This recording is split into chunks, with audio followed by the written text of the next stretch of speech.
What's up, everyone? Welcome to another episode of the Will and Rock MMA podcast. What's going on, everyone? We got a couple of things we want to run by you guys today. We're going to be talking about UFC 228, Darren Till versus Tyrone Woodley. But first off, we want to get some UFC news. Just knock that out the way real fast. We have a couple of things. We have a big rumored card happening closer to the end of the year with BJ Penn versus Ryan Hall. I believe that it's the right opponent for BJ Penn. Ryan Hall, as we know, is a great jiu-jitsu artist. The question is who's going to get who's down first, or is BJ Penn planning on using the stand-up game? But the question is also, what BJ Penn are we going to see? BJ Penn's last performance against Jair Rodriguez should have put him into retirement, but he's deciding to come back to the octagon, which is very interesting. But again, going back to what I'm saying, if they should put anybody in the octagon with BJ Penn, I think Ryan Hall is the right person to do so. I could agree with you. I think this is once again right fight for BJ Penn. I think what's always going to be a toss-up in this fight game, it's what BJ Penn's going to show up. And that really pretty much sums up what we always speculate with BJ Penn. Is he going to be a hard-headed fighter when he goes in there and doesn't want to do what he's best at, which is the jiu-jitsu?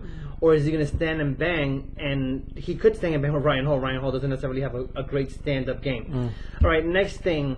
We have a fight, UFC Fight Night 142 in Australia. Junior Dos Santos versus Tai Tuivasa. Yeah. Bang. This is a monstrous fight for both fighters. The last fight Junior Dos Santos had looks so sharp on his feet. The only thing with him, he just cannot defend the jab. He has a hard time defending the jab, and that's why after the fights, his face is just really torn. If you look at him now, his freaking nose is curved to the other side. I'm curious if when he retires, he's gonna probably fix that. I think him fixing it now wouldn't make much sense because it's gonna go back to the same thing. Right, that's a good point. So Junior Dos Santos, if he puts the same game plan versus someone like Tai, he's gonna do a phenomenal job.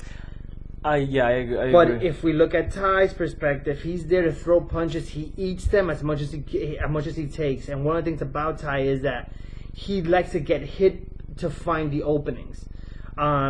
That's a huge thing that Junior Dos Santos has not been able to cope with, especially with somebody with like heavy hands. We saw what happened to him with Cain Velasquez. So a lot of speculations are going out there of who really is going to take this fight. What do you think? I just believe it's going to be a good stand-up fight, and I think Bam Bam might take the fight into decision. I don't think anybody, although they both have heavy hands, I don't think they have the caliber of stand-up to knock each other out at this point of their careers. I believe it's a decision fight, and we'll figure out who am I going to give it to when the time is right. What's the next one? And then the last thing is, which is great news for the UFC or just the MMA world, I would think. Nick Diaz, all his charges have been cleared for his domestic violence charge. Thank God. Someone like him, the UFC needs someone like him back there. That spark needs to happen ASAP. You have somebody who can easily fight in 3 different weight classes because he stays such in shape. He never loses shape, always does triathlons, always stays busy. If he's not fighting, sparring, he's fighting somebody in a club. It's interesting to see who they're planning on putting him up against. George St. Pierre doesn't have an opponent right now. I think it's a great fit for Nick Diaz because you need to put Nick Diaz in the octagon with somebody of high caliber, not just skill wise but popularity wise.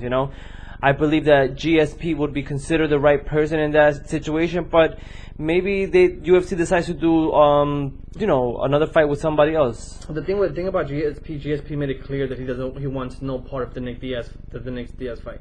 And that's the biggest issue. And maybe to spark another rumor is GSP has lost a ton of weight. If you guys have seen him in this last couple of Instagram pictures or stories or whatever, so you guys are looking at him, he's lost a ton of muscle, but he's dropped a ton of weight.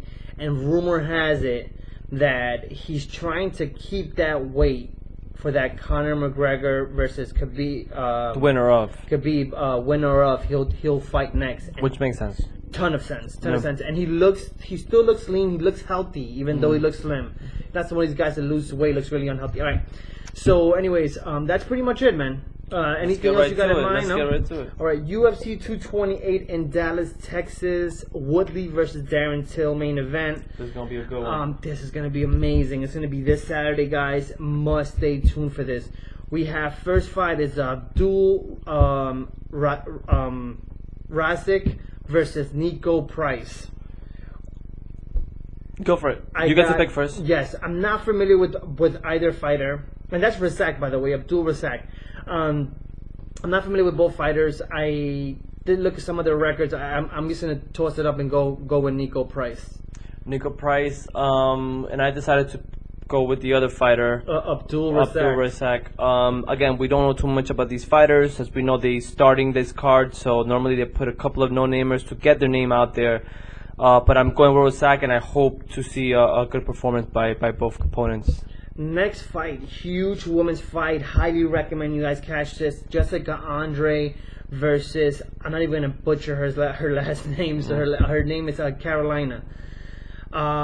We both decided to go with, am I right, with Jessica Andre? I think, I think Jessica Andrade is the perfect opponent to pick in this fight. I think she's next for the title, so whoever they give her, it just really doesn't really matter. I think she has it down packed, and she's the next big thing in that weight class. Somebody with that much power, such a great stand-up game, such a great wrestler. It's just hard to beat fighters like that, especially in the women's division. For some reason, they have not figured out wrestlers, and she brings that to the table. So amazing! I think Jessica is going to take this victory.